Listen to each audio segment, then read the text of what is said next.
Mnamo tarehe 30 ya mwezi wa 9 mwaka 2025, rais wa zamani wa Kongo anamzungumzia Joseph Kabila ameweza kuhukumiwa kesi ya kunyongwa, yani uhaini aliweza kufanya. Wengine wakisema kuwa ana kesi takriban 3 ambazo zinamkabili Joseph Kabila, ya kwanza ikiwa ni unyanyasaji, ubakaji dhidi ya haki za kibinadamu. Joseph Kabila mateso na ubakaji na uasi aliweza kufanya dhidi ya taifa lake mwenyewe DRC Kongo au Jamhuri ya Kabila hakuwepo mahakamani wakati adhabu hiyo inatoka, wala mwanasheria wake hakuwepo. Hamna yoyote aliyokuwepo zaidi ya mawakili wa serikali pekee ambao waliweza kuhukumu kesi hiyo na jaji mkuu. Wamesema mpaka sasa Rais Joseph Kabila mwenyewe haonekani popote alipo nchini. Wanakuja na utata kuwa kesi yake itaweza kufanywa madai ili hali mhukumiwa mwenyewe hakuwepo mahakamani na wala hajulikani popote. Maswali kwa Wakongo wengine nje ya bara hili wanaendelea kudai na kuuliza kama ameweza kuhukumiwa kesi ya kunyongwa ili hali yeye hayupo, vipi kutakuwaje? Kwa kumetokea mvutano ambao umetokea toka jana baada ya kesi hiyo kusikilizwa mahakamani na kuamuliwa. Maswali mengine yanabaki kuwa rais wa sasa aliyoko madarakani Joseph Kisekedi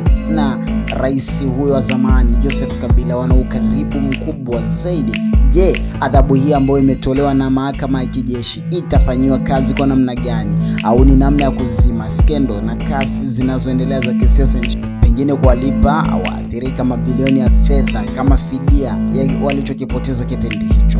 Bado maswali ni gonga vichwani mwa Tanzania, wa Kongo wenyewe na Afrika kwa ujumla, wakiuliza je, hii imesimamaje na itaendaje?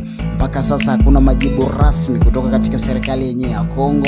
Serikali yenyewe iliyotoa hukumu hiyo jana, mpaka leo tunavyozungumza haijajulikana rais bila au atakuwa yuko wapi ili kuweza kusomewa mashtaka yake ambayo tayari ashahukumiwa. Kilichobaki ni kukamatwa na kutiwa mbaroni kwa ajili ya adhabu. Je, wewe unaamini Felix Tshisekedi anaweza kukubali kumnyonga rafiki yake wa zamani kwa sababu yeye ndo rais? Hata kama jeshi ndo linaamua, lakini rais ana maamuzi yake binafsi. Je, atakubali rafiki yake aweze kunyongwa, lakini ile hali jeshi lenyewe lishaamua kesi ya Joseph Kabila kuwa anatakiwa kunyongwa? Hii ni Mtutu Media. Kwa taarifa nyingine tuchague sisi ili tukupe taarifa zote za ulimwengu. Hii ni Mtutu Media, tuchague kama kituo chako namba 1 na pendo kabisa.